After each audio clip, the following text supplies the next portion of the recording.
Hello again, fourth grade friends. Let's continue working on making inferences by reading a new text called Luce Sees the Light. As always, you can find your reading text and all your other reading resources using the HMH Ed app on Clever. Let's review what is an inference. An inference is a guess that is made based on clues from the text, along with knowledge you already have to figure out information that has not been given to you.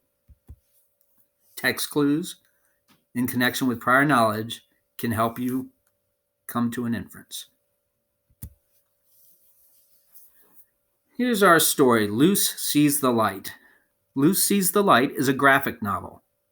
Graphic novels are longer fictional stories told in comic strip format. Graphic novels tell stories through speech bubbles and illustrated panels. Authors of graphic novels tell the story through the plot, the main events of the story.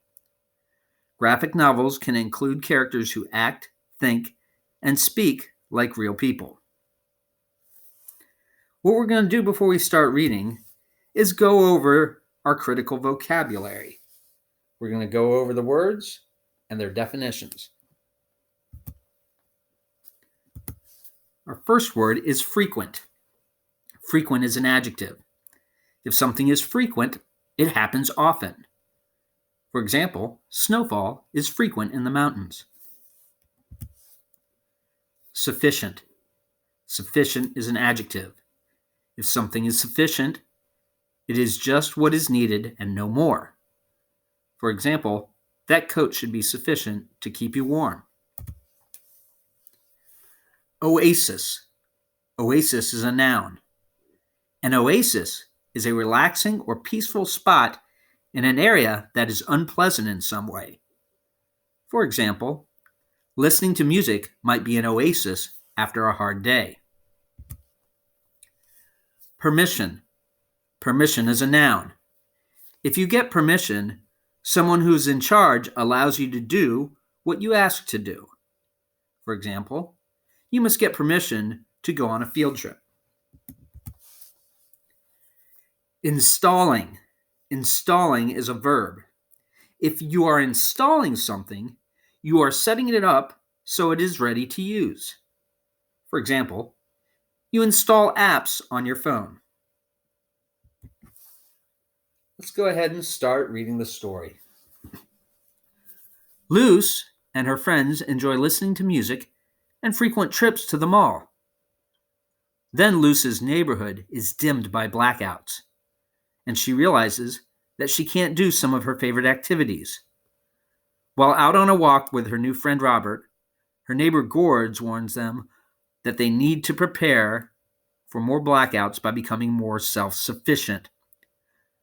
Luce thinks Gorge's ideas are a bit strange, but when the price of gas goes up, Luce's mother points out that it affects everything from driving to the mall to the cost of groceries and even the new sneakers Luce has been saving for. Luce realizes that maybe it's time to use less energy and be more self-sufficient. Yawn. No TV, no cooking, no air conditioning. What's going on? Is it another power outage? Oh, everyone's just hanging out in the yard. What should I do today? I could go shopping, but it's not like I can buy those sneakers. I don't think I even want them anymore. I know, it's time to start working on my secret community project. Yikes! Hey, I was trying to enjoy a peaceful moment. It would be nice to get a break from speeding cars on the street. But within moments, get ready, you old patch of gravel and garbage. I'm going to turn you into an oasis in the city, a neighborhood food park, full of beautiful life. This place needs a lot of work to turn into a community garden. We need soil and plants and benches and maybe a playground. And hey, what about a place for a band to play? Or we could use that wall for outdoor movies. This is a great idea. I just need to get lots of neighbors on board. So I gotta make posters and flyers. But I think I need to apply for permission from the city first, and phew, this is already exhausting.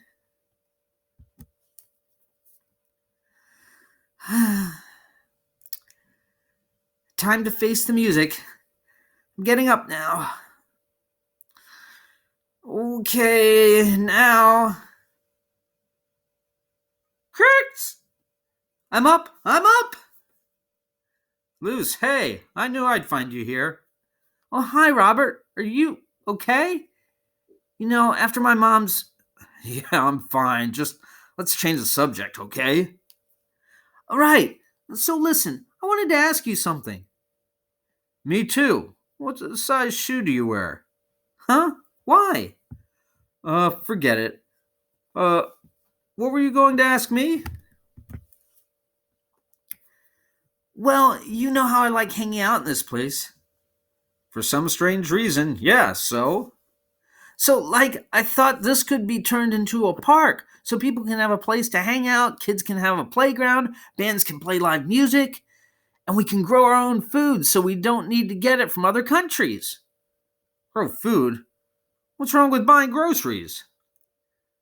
Well, almost all our food is shipped from far away, so when oil gets too expensive for transportation or runs out entirely, it won't matter because we'll have a neighborhood farm. I hate it when you start talk like that. No, I'm saying it'll be okay. Just stop it. No, no, no, no, no. Hey, Luce, what's up? Oh, hi, Robert. Annika Luce wants to turn this lot into a farm. She says we need to grow our own food or we'll starve. Ha! That's nuts. There are supermarkets, Luce. Yeah, but the idea is, I thought it would be nice to, I think we need to learn to farm in the city. A tractor wouldn't even fit on this lot. It's crazy, right? Ugh, am I totally out to lunch? What if my idea really is crazy? Maybe I can't turn a garbage dump into a garden. Everyone will say a farm park is a stupid idea. It even sounds silly. My mom would say I'm totally dreaming. But don't people see that things are changing? And that we need to change too? Later that week. Well, here goes nothing. Hi, hello. How would you like to help me start a farm in the city? I don't want to buy whatever you're selling. Hi there, would you be interested in learning to? Nope. Excuse me? Not interested. Oh, what's the point? Number 1006? That's us. Maybe there's an answer from the city about getting permission to use the lot. Just junk mail. All right, that's it. If no one's gonna help me, I'll turn that lot into a food park myself. Okay, I got gloves and a garbage bag. Time to take out the trash. Oh, gross. Forget that, I'll start over here instead. Ugh, where's Gord when you need him? This is all too hard. I'm sorry, I tried. Here I am, trying to get my neighbors together, and no one's around or even interested. I try to get my friends on board, they laugh at me. I can't do it by myself. Why should I? The park's for everyone, not just me. Luce! Oh, great. Can I help you? Au contraire. So, Robert told me about what your park idea was all about, and, well, it sounds like a lot of work. And maybe, hopefully, there'll be no real need to grow our own food. Okay, I get it. You think it's a stupid idea. We're going to put off reading the rest of the text right now and save this for next week. Let's just leave it at to be continued. What we're going to look at now is your assignment number 2, your routine writing. This is a writing piece that relates to the story that we just read. It says, review pages 224 to 227. How does Luz feel when she starts her project? How do you know? Use details from the text to support your response. What this is asking us to do is look at how Luz feels, even though it may not say how she feels. To do that, we'll need to make an inference. We will take text clues, what Luz says and what she does in the text. We will combine that with our prior knowledge. What do we know about people who talk and act that way? How might they feel if they're doing those things? And finally, we'll come up with our inference. How do we think Luz feels?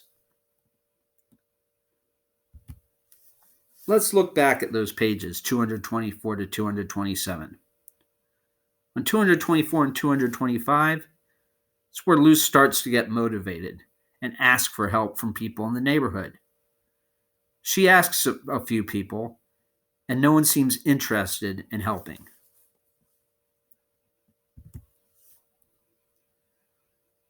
Finally, the mailman shows up, and she hopes to find permission from the city to use the lot. Unfortunately, she doesn't get a letter.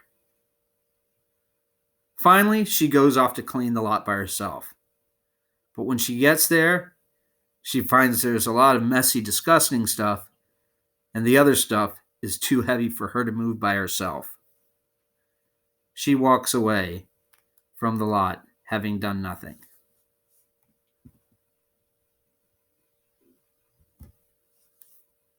Let's look at our text clues. First, Luz asks for volunteers, but no one will help her. She never gets permission from the city that she hopes for, and she figures out that the work is gross and difficult. What do we know about a situation like that?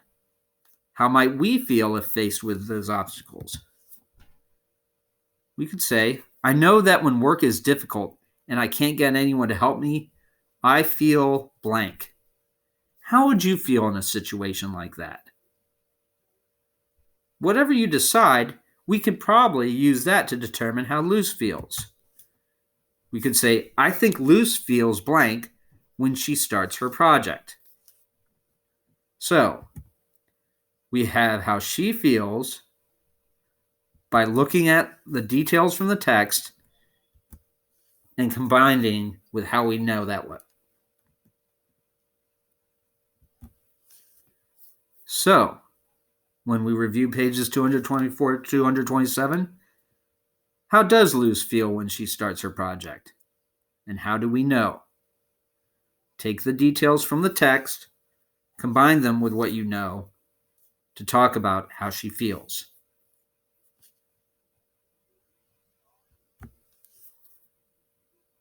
Once again, if you have any questions about this assignment, you can email me at john.malter@pgcps.org. I hope you all continue to have a great week.